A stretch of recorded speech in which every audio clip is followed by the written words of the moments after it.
everybody, welcome back. This is me in my little creative corner. Well, actually, I'm not quite in my creative corner. I'm sitting in my sitting room. There's windows either side of me here, and I'm trying very hard to find somewhere to film myself, which seems very arrogant and ridiculous, but in order to do my little intro, I need to find somewhere where there's enough light that you can actually see me, because currently in my little creative space it's as dark as anything. It's quite a grey day here. It's been a grey day all day and most of yesterday as well, which I don't mind. It's just, I don't know about you, but when you're trying to make things and you're trying to sew things and you're trying to match up colours, grey light is not really helpful. I get quite cross with it, to be honest. It's the only thing I get cross with is not having very good light. And I like to use natural light as much as possible because I find it's just easy to work with and it gives you the right shading. Even if you've got, you know, like daylight light bulbs and things and all these fantastic LEDs and things these days, you know, I just don't find them quite as good as daylight, even if it's a bit grey. I'd rather take it outside if necessary and just just look at it closely and say, well, is this the right shade for me to use? So this is why I'm sitting in my sitting room. I'm sitting in front of my nice new cupboard here that I bought earlier in the year. It's really lovely. And inside is full of all my sketchbooks and things. So this is one of my secret stashes around the house in order to fit into my tiny little space where I'm doing my making and some of my fabrics and my sewing machines, etc. I've actually got little cupboards here and there around the house and shelving units here and there around the house. I am eventually going to have a proper stash somewhere, but this cupboard is lovely. I love it. It's made of metal, which means nothing can eat it, which is just fantastic. And every time I go in it and look in it, I just think, oh, this is all my lovely things in here. So I might show you what's in there one day. You never know. You've probably seen, if you've been around for a while, you've probably seen most of what's in there, to be honest. But it's just a pleasure. Isn't it nice when you've got nice things around you? And it's just a pleasure to be around your own stuff. I'm just so pleased to be getting sorted out. I'm not fully sorted out, but I'm getting there. And I'm making films again, and that's really exciting and important. So I hope you've had a good week. I've had an interesting week with some men putting in a new bathroom for us, which has been very exciting. You know, when things have reached their sell-by date and it just doesn't work anymore, and you actually just pay somebody some money. Now this sounds really extravagant. In the past we did all the work ourselves. My husband and I would do everything, you know, rip things out, and he would plumb and he would wire. And at the moment we're just not, we've got other things we need to be doing. So we've actually paid a couple of really nice chaps to come in and do this bathroom for us. And it's just been wonderful to watch them in 5 days, what they could do in 5 days, because they're experts at what they do.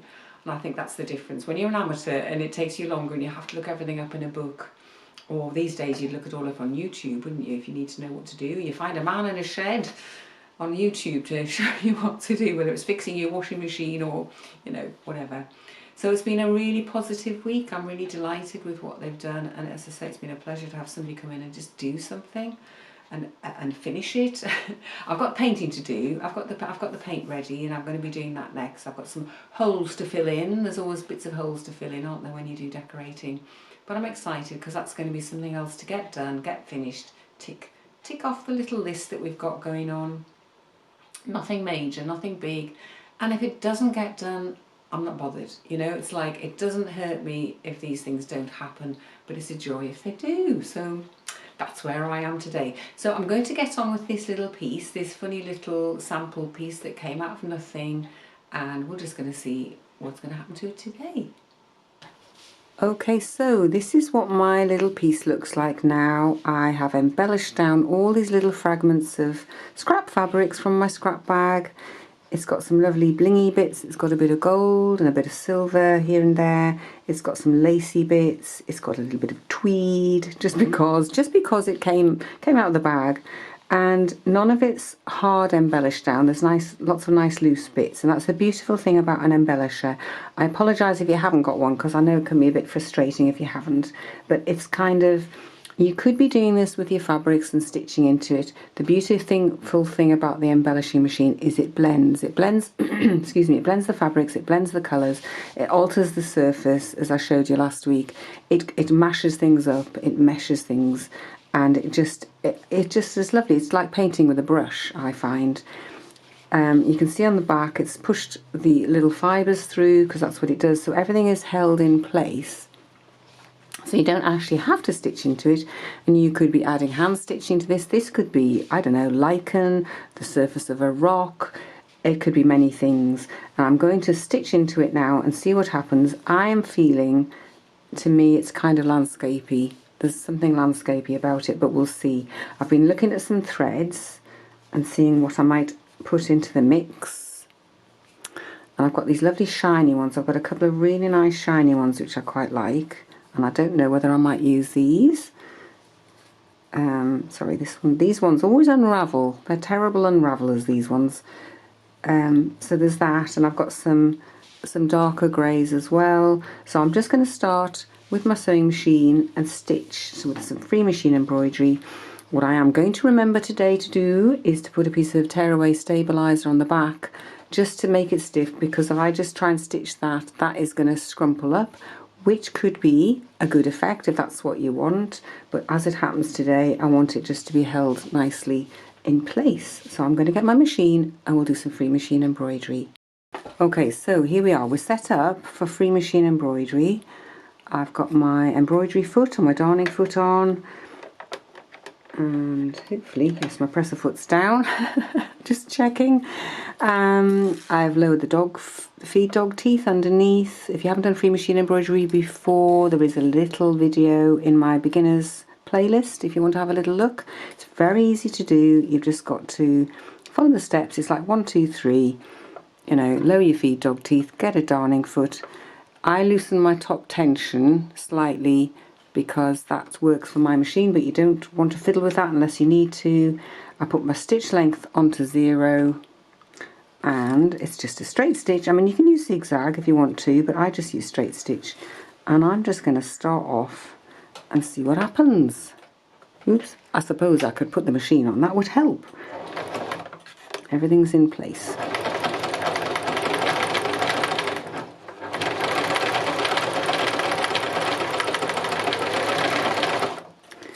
This is the lovely thing about free machining, is it can just take you anywhere.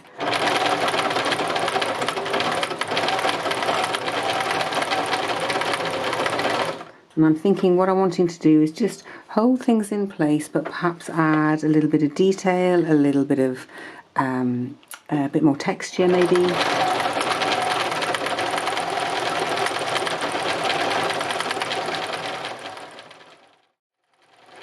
So I'll play around with this and I'll show you when I've got some more stitching on it. Okay, so I have stitched all the pieces down that I want to stitch down. I've done it actually quite lightly. I haven't done a lot of stitching. I'll show you the back. Always interesting to see the back. You can see where I've gone from place to place and just let the thread go with me. So I'll just snip those. I don't like to have them tight across the back, but you can see I've done quite a bit of stitching down here.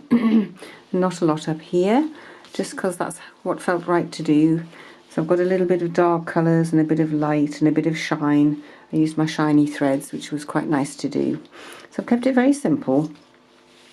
And I'm thinking this feels very like a moonlit landscape to me, so I have decided, I just cut this circle out, I popped it up there, and it kind of went, oh yes, that's what we want. We want a circle of silver up there, and it's as though this is the light, the silvery light coming down, the moonlight coming down. I know some of it's gold, but some of it's silver, but that doesn't seem to matter. This is just how it came. So I'm thinking I've got some silvery fabric here that I've put a bit of magic Bondo Webby stuff on the back. So I'll just cut a nice circle out of this. Just draw it on the back. I've got an old cotton reel here. Let's draw this on here. I don't know how big I want it to do, so I'm going to sort of, just seeing what the fabric's like on the other side, I'm going to sort of just draw around it. And then I'm going to cut it out bigger than that, just to see kind of if that's the right sort of size I want. This is all about messing about, playing about, seeing how we want things to be.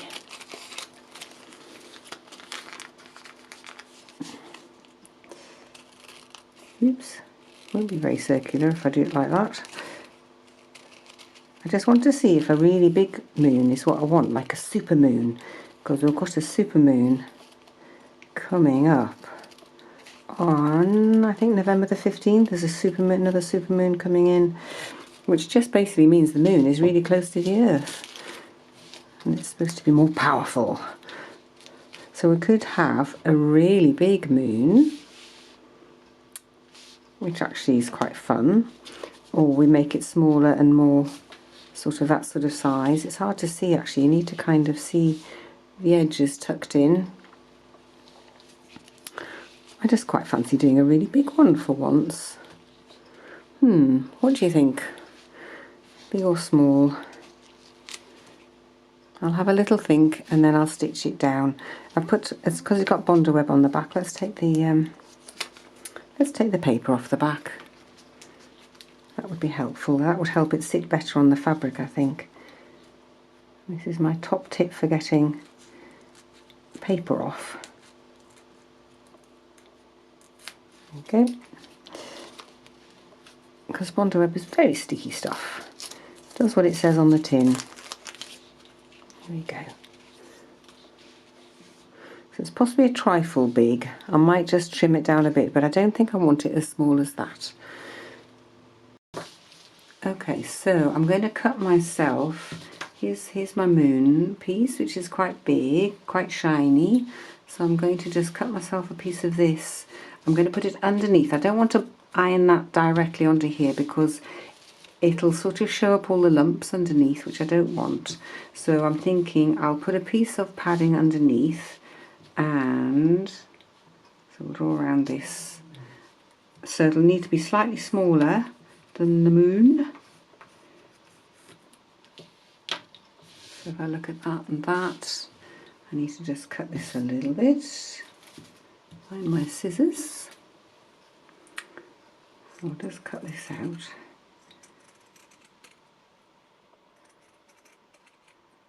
I like just fiddling about like this, don't you? Even better if somebody else is doing the fiddling and you're just doing the watching. It's a bit smaller, a little bit smaller. Might have to cut it a bit smaller. Let's just cut that a little bit smaller than that because I don't want it to be too big. Let's just trim that down a bit. I'm sure if you're feeling brave, you could just cut a circle out. You don't have to draw it really. So that's smaller than that, so that could go underneath that. So you put it on there as though it's going to go underneath that. But you know what? I don't know about you, but I'm thinking, I don't know that I like that so much now. I'm thinking actually, do you know what I'm really liking? Is that kind of creamy colour. It's really kind of saying moonlight to me. You know, when you look at the moon in the sky, it can often look kind of creamy, whitish, not necessarily silver. Let's just have a look at that again. So that's the silver one, and that's the creamy one. And I've got some fabric I could put on top of that. Let's just have a little look-see. Just a minute, I'm going to get some fabric out. So I'm just wondering, to keep this sort of magical effect of the moon, because it is quite magical, whether I would put something like that on top. I think that's a bit white. Let's try the creamy one. Ooh, now then, that's making me feel quite happy. Let's just have a little look-see what that might look like. Some of this on top.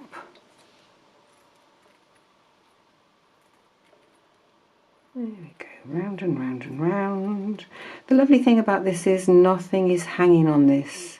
This is not world-shattering events. This is simply me playing around and having a lovely, peaceful time in my little creative corner with you. Now that's beginning to say something to me, but I'm not sure. I'm going to ask the jury. Which would you use? Would you use the grey silvery one, do you think, as the moon? Or would you use that one? So this is the one I'm choosing. You might have guessed, I think. It's just bright. It's just bright and moony. Moony it is. So what I'm doing is I'm going to put a piece of the lacy stuff. Whoops, it's hard to hold this stuff. I'm going to put a piece of lacy stuff on top. And to stop it looking like it's just all flowery, because that's what the lacy stuff is like, I'm going to take a second piece and put that on top of there. So that'll sort of disguise, hopefully, the floweriness of it. I'm just going to pin this on here. And I'm just going to simply stitch around the outside of that, and then I'll trim off the lace that I don't need. Make sure that's big enough. Hopefully that'll hold it all in place quite nicely. It's always a gamble doing this. It's always a bit scary because you don't know how exactly it's going to turn out, and you just have to hope for the best.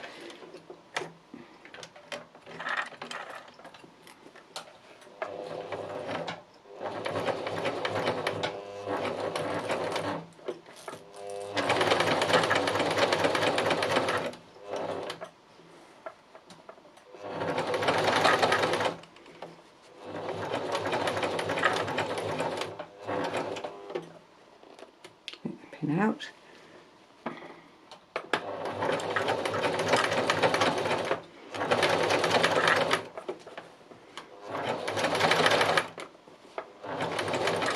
There we go. And what I'm going to do is I'm going to go around that a couple of times just to give it a bit of extra luminousness around the outside. And I always think, well, if you do it once and it's not very good, well, if you do it twice, it takes the edge off it somehow. If it's wonky, it looks like it's meant to be wonky. So I'm just going to trim around here a little bit.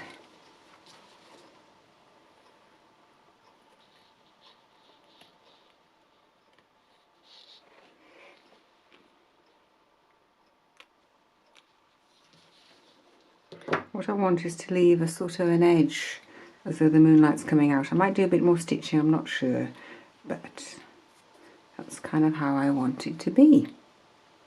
I've got a little white frame thing here that I'm just going to pop this onto just so I can see it better. And if I kind of turn the edges in a bit, maybe we'll be able to see where we're going with this. That looks better, doesn't it? If you actually get rid of these stitch and tear bits, which I don't want to cut off just yet, just in case. So I'm just having a little look at it. There we go, that's better. So I do feel that that was the right choice of the moon. I feel as though that's just really quite dull. And I don't know whether it's because I'm feeling that the light the light outside is so dull at the moment that I really need something bright like this, but it feels like a lovely super moon sailing through the sky with sort of landscape down here. Now whether this is finished, I don't know. If you've got any suggestions for anything we might like to add to it, let me know in the comments below, because I think it needs something else, possibly something in the foreground, but I don't know what yet. So I'm going to leave it with you for today. I think it's been lovely to have your company here again in my little creative corner, and I will see you again next week, and we'll just see what else might happen to this little piece here. Let me know what you think about it so far. Did I choose the right moon for you? And what might we put in the foreground to add a bit of something, just a bit of something, possibly. Anyway, bye for now.